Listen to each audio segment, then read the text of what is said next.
মারালো রসা রসোল আমার প্রেম বিরহের মূল আলোচনা রসোল আমার কাজে কর্মে অনুপ্রেরণা যখন দারুণ দুঃখ নামে আমার জীবন জুড়ে বিপদ আপদ মুসিবতে মরি পুড়ে পুড়ে তখন তোমার শৈশব কৈশোর তখন তোমার শৈশব কৈশোর জোড়াই যন্ত্রণা রসোল আমার কাজে কর্মে প্রেরণা রসোল আমার ভালোবাসা রসোল আমার আলো রসা রসোল আমার প্রেম বিরহের মূল আলোচনা রসোল আমার কাজে কর্মে অনুপ্রেরণা। উপস্থিত শ্রদ্ধেয় ও সম্মানীয় নির্বাচিত আজকে মোদী সভার সভাপতি মহাশয়, সামনে বসে থাকা ইসলাম দরদি ইসলাম পিপাসু ভাই সকল, পর্দার অন্তরালে বসে থাকা অবলা সরলা মা ও খালারা, সর্বাগ্রী সেই মহান আল্লাহর আমি কৃতজ্ঞতা জ্ঞাপন করি যে মহান প্রভু আমাদেরকে সুন্দরভাবে দিনী মজলিসে বসে কোরআন এবং হাদিসের বয়ান শ্রবণ করার সুযোগ দান করেছেন। তাই আমরা সেই মহান মনিবের দরবারে একটিবার শুকরিয়া আদায় করি, অন্তর খুলে পড়ুন আলহামদুলিল্লাহ। তারপরে পরে আমাদের বিশ্ব নবী মানবকুল শিরোমণি নবী আহমদ মুস্তফা মুহাম্মদ মুস্তফা সকল পড়ুন সাল্লাল্লাহু আলাইহি ওয়াসাল্লাম। তিনার প্রতি শত কোটি শান্তির ধারা বর্ষিত হোক। আল্লাহুম্মা সাল্লি আলাইহি আল্লাহুম্মা বারিক আলাইহি। বাপজান আমার মা জননীরা, আমি আপনাদের সামনে মহান গ্রন্থ আল কোরআনের মধ্য থেকে ছোট করে আমি একখানা আয়াতের টুকরো পরিবেশন করেছি। ইনশাআল্লাহ সময় দিকে লক্ষ্য রেখে আমার বক্তব্য ইতি করব, মা তৌফিকে ইল্লা বিল্লাহ। আজকে যে আপনারা এসেছেন একটা খুব বড় আশা নিয়ে এসেছেন। আশা হচ্ছে এই যে মরিচিকা পড়া ঈমান এইরকম কালো হয়ে গিয়েছে, ঈমানে জং লেগে গেছে। এই জলসাতে গিয়ে সে মহফিলে বসে দুটো কোরআন এবং হাদিসের বয়ান শুনে ঈমানটাকে তাজা করে বাড়ি ফিরে আসবো। বাপজান আমার, এটা বড় আশা। কোরআন হাদিসের কথা শোনার জন্য সব সময় আমরা সুযোগ পাই না, তবে আজকে যদি পেয়েছি, আমি শুনলাম প্রায় মোটামুটি 4 থেকে 5 খানা গরু জবাই হয়েছিল এখানে, তাই না? আমাকে একজন বলছে, মৌলানা কাঁধের উপরে মানে চেপে টিকিট কেটে আর খাওয়ার সুযোগই নাই, এত চাপ সৃষ্টি হয়েছে, এত মানুষের সংখ্যা বেড়েছে যে কি বলবো, খাবার জন্য মানে এরকম মাংস ভাতই নাই। আল্লাহু আকবার। 4টা যদি গরু খতম হয় আমাদের বাদিয়া সমাজে, 4টা থেকে 5টা যদি এই জলসাতে যদি গরু কেটে খেয়ে যদি বাড়িতে গিয়ে নাক ডেকে ঘুমাই, তাহলে আল্লাহর ওয়াস্তে জান্নাতের সার্টিফিকেট নিয়ে গিয়ে ঘুমাচ্ছে। আস্তাগফিরুল্লাহ। আজকে আমি যে বিষয় নিয়ে আলোচনা করব, এই বিষয় এই জন্য আমি ধরলাম যে পায়খানা মোড় থেকে সুচ গেট পর্যন্ত হরিশ্চন্দ্রপুর বাজার থেকে যতগুলো চায়ের দোকান আছে, এই চায়ের দোকানগুলোতে আল্লাহর ওয়াস্তে ইল্লা মাশা আল্লাহ,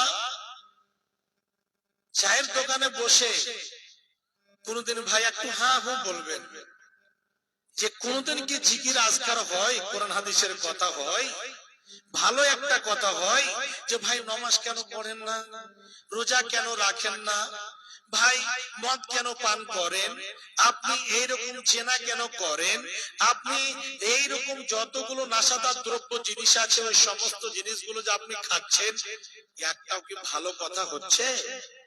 হয় কি? অনেকে আমার বাপজান আছেন, অনেক আমার দাদু জান আছেন, অনেক যুবক ভাই আছেন, আল্লাহর ওয়াস্তে আপনাদেরকে আমি খাটো করার জন্য আমি বলি না, আমাদের অন্তরে যে অসুখটা ঢুকেছে এই অসুখের কথাটা আমি বলতে কেবল আমি আরম্ভ করলাম। তো বিষয়টা কি হবে, আমি একটা আসলে প্রবাদ বাক্য আছে কথা, কি দেখবো মোর দিক না কি দেখবো তোর দিক, ধোলা উঠছে মোর দিক। আসলে একটা কথা, এর মধ্যে অনেকটি কথা লুকিয়ে আছে।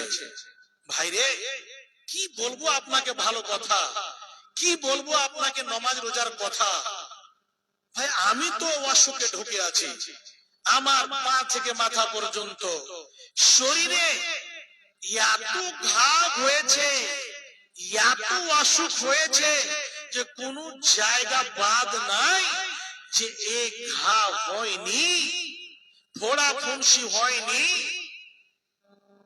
তো যদি শরীরে ঘা হয় তাহলে মোটামুটি করে ওষুধ লাগিয়ে মহলম লাগিয়ে মোটামুটি করে ভালো করার কোন পদ্ধতি পাওয়া যাবে।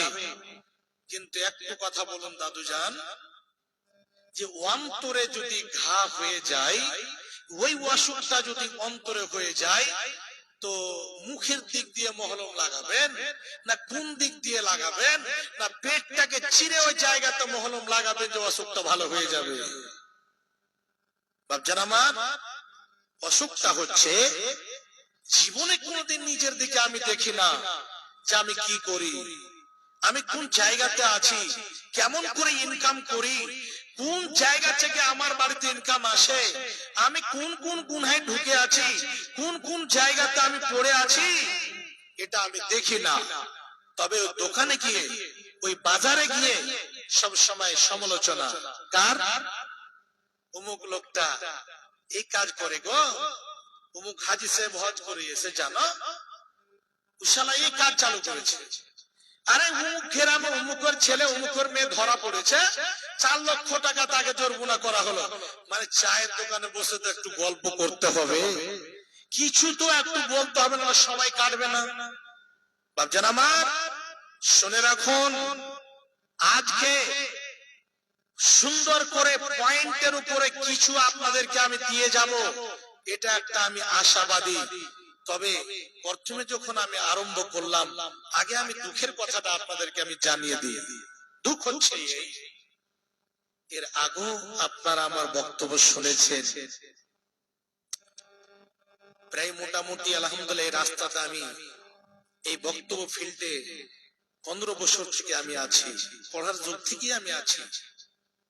গত বছর জানুয়ারির লাস্ট, ফেব্রুয়ারির শুরুতে আমি মেঘালয় থেকে ফ্লাইট দিয়ে আমি চলে গেলাম উত্তর 24 পরগনা প্রোগ্রাম করতে, দমদম এয়ারপোর্টে নেমে আবার ওখান থেকে কালিয়াচকে প্রোগ্রাম করলাম। এইরকম আওয়াজ আমার বসেছিল ভাই, কথা বলার মতো আমার শক্তি ছিল না।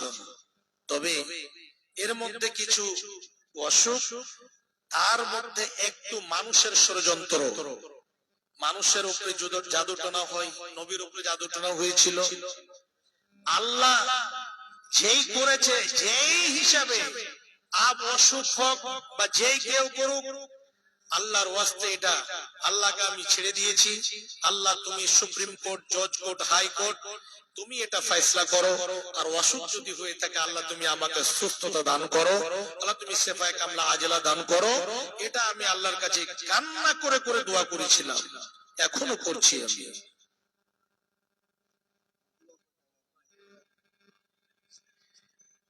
ইসরাইল সাহেবের স্ত্রী সাহেবা 500 টাকা দিয়েছেন এবং তার সঙ্গে দুটো হাতের চুড়ি দিয়েছেন। আলহামদুলিল্লাহ, আল্লাহকে যে উদ্দেশ্য দান করেছেন আমার মা জননী, আল্লাহ তার আশাকে পূর্ণ করে দাও। আল্লাহ অনেক কেউ আত্মীয় স্বজন কবরবাসী হয়ে গেছে, আল্লাহ তুমি এই দানের বিনিময়ে তাদের কবরকে গুলবাগে ফুলবাগে করো। আল্লাহ যতদিন বেঁচে থাকবে দানকারী তুমি তাকে সুখের জীবন দাও, আল্লাহুম্মা আমিন। এবং মা বোনদের পক্ষ থেকে আবার 3000 টাকা এসেছে, আল্লাহ দানকে সদর গ্রহণ করুন, আল্লাহুম্মা আমিন। শেষের দিকে আমি দোয়া করব। আমি যেটা বলছিলাম, আবু সাহেবের স্ত্রী একটা হাতের আঙ্গুঠি দিয়েছেন এবং কিছু টাকা দিয়েছেন, প্রায় মোটামুটি 100 থেকে 150 টাকা। আল্লাহ সে দানকে সদর গ্রহণ করুন, আল্লাহুম্মা আমিন। তো ভাই, আমি যখন শুরুতে আরম্ভ করলাম তো দেখলেন আওয়াজটা ভারী। আল্লাহর ওয়াস্তে ভরসা রেখে প্রায় এইরকম হিসাবে তোতা আলীর স্ত্রী, তোতা পাইলট রাখতে হয়তো, তো আলহামদুলিল্লাহ উনার স্ত্রী সাহেব 500 টাকা দিয়েছেন, আলহামদুলিল্লাহ। তো অবশ্যই একটু ধৈর্য ধারণ করুন, আমি একটা একটা করে আমি পয়েন্টের উপরে আমি আসছি, আর একটু বলতে দেন। আমার নানি যান, আমার যে বেটা বাবর আলী, উনার আম্মা যান 500 টাকা দিয়েছেন। আমার নানা যান মৃত্যুবরণ করেছেন নিজের স্বামীর জন্য, আল্লাহু আকবার, খুব সুন্দর ভাবে দান করেছেন। আল্লাহ তার মনের উদ্দেশ্য পূর্ণ করো, আল্লাহ শারীরিক অবস্থা ভালো করে রাখো। এবং নানা যান আমার কবরবাসী হয়ে গেছে, আল্লাহ তুমি কবরকে গুলবাগে ফুলবাগে করে দাও, আল্লাহুম্মা আমিন, আল্লাহুম্মা আমিন। আচ্ছা আচ্ছা, ময়না আমার মাসি ছেলের জন্য দুটো কেথা দিয়েছে, আলহামদুলিল্লাহ, আল্লাহু আকবার। খুব মা বোনদের এটা খুব মেহনতের জিনিস, কতদিন যে সুই দিয়ে ফুড়ে ফুড়ে ফুড়ে ফুড়ে সুই দিয়ে গুথে গুথে তৈরি করতে হয়, আল্লাহু আকবার। খুব বড় মেহনতের জিনিস দান করেছেন আল্লাহ। যতগুলো ফোড় আছে ফোড় অনুযায়ী আল্লাহ তুমি নেকে দিও, আল্লাহ তার মনোদ্দেশ্য পূর্ণ করো, আল্লাহুম্মা আমিন। তো ভাই, আমি বলছিলাম যে জায়গাটা আপনাদের কাছে খুব একটা আশা নিয়ে এসেছি, তো এই জায়গাগুলোতে কিছু যদি নিয়ে যান অবশ্যই আমাদের ঈমানটা কেমন করে বৃদ্ধি হবে এবং আমরা কেমন করে গুনাহ থেকে বাঁচতে পারবো। এমন এমন গুনাহ আমরা করি, কিছু গুনাহ আছে বাচ্চারা আমার, আপনারা শুনবেন, এই গুনাহগুলো আল্লাহ রাব্বুল আলামিনের সাথে যেগুলো জড়িত, যেই গুনাহগুলো আল্লাহর সাথে জড়িত আছে, আমি নামাজ পড়ি মধ্যে মধ্যে ছাড়ি, আমি হতে পারে এইরকম ভাবে ভুলবশত অনেক ভাই আমার হয়তো জেনা করে নিয়েছে, ভুলবশত হতে পারে বেমানি কথা বলে দিয়েছে। এই যতগুলো গুনাহ আল্লাহর সঙ্গে জড়িত আছে, এই গুনাহ চাইলে আল্লাহ ক্ষমা করবেন, আর না হলে আল্লাহ আযাব দিবেন, সেটা আল্লাহর ব্যাপার। কিন্তু এক প্রকারের গুনাহ হচ্ছে হুকুকুল ইবাদ, একটা হচ্ছে হুকুকুল্লাহ, দ্বিতীয় হচ্ছে হুকুকুল ইবাদ, যেটা হচ্ছে বান্দার হক। কেমন করে বান্দার হক ভাবছেন আমার? একজন এরকম ভাবে অজান্তে কোনো গুনাহ করে নিয়েছে, গুনাহটার কথা আপনি শুনতে পেলেন, আপনি চট করে কি করবেন? ভাই, এই কথাটা আর কারোর সামনে বলিয়েন না, আপনি আমাকে বললেন এটা আর সমালোচনা করিয়েন না, বলা বলি করিয়েন না, না হলে তার সম্মানে আঘাত হবে, সম্মান খাস করে তার নষ্ট হয়ে যাবে, লাঞ্ছিত হবে, সেই এমন বেইজ্জত হবে। না না না ভাই, আমি ওর কথা শুনে নিজের ঈমানকে আমি হারাতে চাই না, এই কথাটা অবশ্যই আপনি বলবেন। আসসালামু আলাইকুম। এতক্ষণ ডেলিগেট মনে হয় বন্ধ ছিল, এখন ডেলিগেটের খাওয়া দাওয়া চলছে, আপনারা সেখানে যে খেতে পারেন। তো অবশ্যই আপনি বলবেন যে ভাই এগুলো আমি শুনতে চাই না, বলিয়েন না। তো হুকুকুল ইবাদ, একজন মুসলমান ভাইয়ের কি আয়না বলা হয়েছে, আয়না।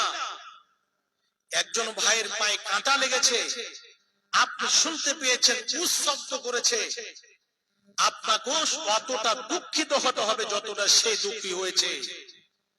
ভাই আপনার পায়ে কাটা লেগেছে, এই কথাটা না বলে আজকে আমাদের সমাজের মধ্যে কেউ যদি কোনো জায়গাতে এইরকম ভাবে ফেসে গেছে, কোন বিপদে পড়ে গেছে, সেই জায়গাতে বলে একটা শব্দ ব্যবহার করে, সালা ফেসেছে তো ভালো হয়েছে।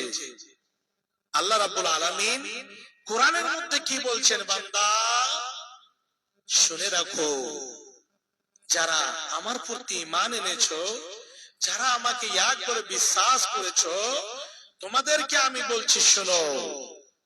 আল্লাহ বলেন, ওরে আমার বিশ্বাসী বান্দারা, তোমরা শুনে নাও, যারা আমাকে এক বলে বিশ্বাস করেছো, যারা আমাকে সারা পৃথিবীর সৃষ্টিকর্তা বলে মেনে নিয়েছো, যারা আমাকে সারা পৃথিবীর ওয়াহদাহু লা শারীক বলে বিশ্বাস করেছো, বান্দা শুনে নাও, ইয়া আইয়ুহাল্লাযীনা আমানু ইজতানিবু কাসীরাম মিনাদ দান্নি ইন্না বা'দাদ দান্নি ইসমুন। হে বান্দা, হে আমার বান্দিরা, তোমরা শুনে রেখো, তোমরা এক অপরের ব্যাপারে কখনো তোমরা খারাপ ধারণা রেখো না।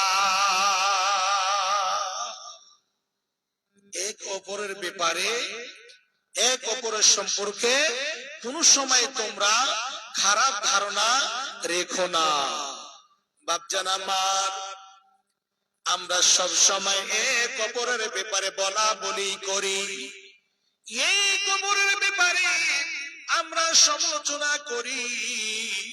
হে বাপজান আমার, আমরা কখনো এই জায়গাতে ঘুরক্ষেপ করিনি যে আমি চায়ের দোকানে বসে একজন আমার গ্রামের ভাই আব্দুর রহমান, আব্দুল সত্তার, এই ভাইয়ের ব্যাপারে আমি কেন তার ইজ্জত কিনে ছিনিমিনি খেলছি, তার ব্যাপারে কেন আমি বলা বলি করছি, এই কথাটা জীবনে আমি ভাবিনি। এর ব্যাপারে বলতে গিয়ে আমার ঈমানটা নষ্ট হয়ে যাবে, আমার ঈমানটা বরবাদ হয়ে যাবে, আমি নষ্ট হয়ে যাব, আমি ক্ষতিগ্রস্তর মধ্যে চলে যাব, আমি বরবাদ হয়ে যাব। এইরকম ভাবে আমরা অন্তরের মধ্যে কোন রকম ধারণা করিনি। হে বাপজান আমার, আপনার বাড়ির পাশে একজন কোন ভাবে এইরকম অঘটন ঘটে গিয়েছে, আপনার বাড়ির পাশে আপনার পড়োশী, আপনার দায়িত্ব রয়েছে তার ইজ্জতের রক্ষা করতে হবে, ইজ্জতকে রক্ষা করতে হবে, তার ব্যাপারে কোন রকম বলা বলি করা যাবে না, তার ব্যাপারে কোন রকমের কথা বলা যাবে না। যদি আপনি বলেন তাহলে তার ব্যাপারে ভালো কথাটা বলতে হবে, ভালো কথা আলোচনা করতে হবে, সুখবর জানাতে হবে, সুন্দর কথা বলতে হবে, মিষ্টি ভাষায় মুখ দিয়ে কথা বের করতে হবে। এক অপরের ব্যাপারে কোন সময় সমালোচনা করা যাবে না। এইরকম ভাবে আমরা একের পর এক এইরকম ভাবে আপোষের মধ্যে একজন ভাইয়ের ব্যাপারে বলা বলি করি। এইরকম ভাবে আমরা সব সময় গ্রামে গ্রামে দোকানে দোকানে বসে রটিয়ে বেড়াই। আল্লাহ বলছেন, বান্দা এক অপরের ব্যাপারে তোমরা কোন সময় তোমরা খারাপ ধারণা করো না। ওই লোকটা জেনাকার, ওই লোকটা চোর, ওই লোকটা চোর, ওই লোকটা বেঈমান, ওই লোকটা সুদখোর, ওই লোকটা জেনাখোর, এইরকম ভাবে কখনো খারাপ ধারণা করো না। বাপজান আমার মা জননী, এই জায়গাতে একটু লক্ষ্য করুন। আল্লাহ বলছেন ওয়ালা তাজাসসু, দ্বিতীয় নম্বরে বলছেন কি, এক নম্বর হলো তোমরা কোন ভাইয়ের সম্পর্কে, একজন ভাই, আল্লাহু আকবার, আপনি বলছেন যে আমার মার পেট থেকে জন্ম নিয়েছে তার জন্য ভাই না। আল মুসলিমু আখুল মুসলিম, একজন মুসলমান, আপনি মুসলমান, আপনার ভাই, আপনার হক রয়েছে যে আপনি তার ইজ্জতকে রক্ষা করবেন, তার ব্যাপারে কখনো বলা বলি করবেন না। তো আল্লাহ কি বললেন? এক নাম্বার হলো তোমরা কোন সময় খারাপ ধারণা করো না, কেন কিছু কিছু এইরকম ধারণা রয়েছে যেটা হচ্ছে এই জায়গাতে গুনাহ হবে, অনেক ধারণাতে আপনার গুনাহ হয়ে যায়। দ্বিতীয় নম্বরে কি বলছেন আল্লাহ? ওয়ালা তাজাসসু, আল্লাহ বলছেন বান্দারে তোমরা এক অপরের ব্যাপারে কোন সময় জাসুসি করিও না, এই অপরের ব্যাপারে কখনো বলা বলি করো না, এর কোথাও কে ওর কোথাও কে এরকম জাসুস গোয়েন্দাগিরি করো না এক অপরের ব্যাপারে। এই জায়গাতে একজন বন্ধু আপনাকে কোনো কথা বললো, ভাই আমার এইরকম আমার দ্বারা এই কাজটা হয়ে গিয়েছে, এই ঘটনাটা ঘটে গিয়েছে, আপনি সেই সময় কি করলেন? আপনি সেই জায়গাতে শুনে এখান থেকে আবার ওই পায়খানা মরে গিয়ে বলতে লাগলেন অমুক জায়গাতে একজন আমার বন্ধু অমুক কাজ করে দিয়েছে, অমুক ঘটনা ঘটিয়ে দিয়েছে, আমি শুনলাম চাঁদপুর চণ্ডীপুরে এইরকম কথা হয়েছে, বা এইরকম একজন বন্ধু আপনাকে নিজের বন্ধু মনে করে কোনো দুঃখের কথা শোনালো, আবার সেই কথাটা শুনে কাউরি ব্যাপারে বলেছে, আবার তাকে গিয়ে আপনি সেই কথাগুলো বলে দিলেন, অমুক ভাই আপনার সম্পর্কে এরকম কথা বলছিল, বলা বলি করছিল, আপনার ব্যাপারে খারাপ কথা বলছিল, এইরকম ভাবে দুইজনের মধ্যে আপনি খোঁটা সৃষ্টি করে দিলেন, দুইজনের মধ্যে আপনি দ্বন্দ্ব সৃষ্টি করে দিলেন। আল্লাহ বলছেন বান্দা ওয়ালা তাজাসসু, তোমরা এক অপরের ব্যাপারে বলা বলি করিও না, তোমরা জাসুসি করিও না। তারপরে তৃতীয় নম্বরে বলছেন ওয়ালা ইয়াগতাব বাদুকুম বাদা, এবং তোমরা এক অপরের সঙ্গে এইরকম ভাবে গীবত করিও না।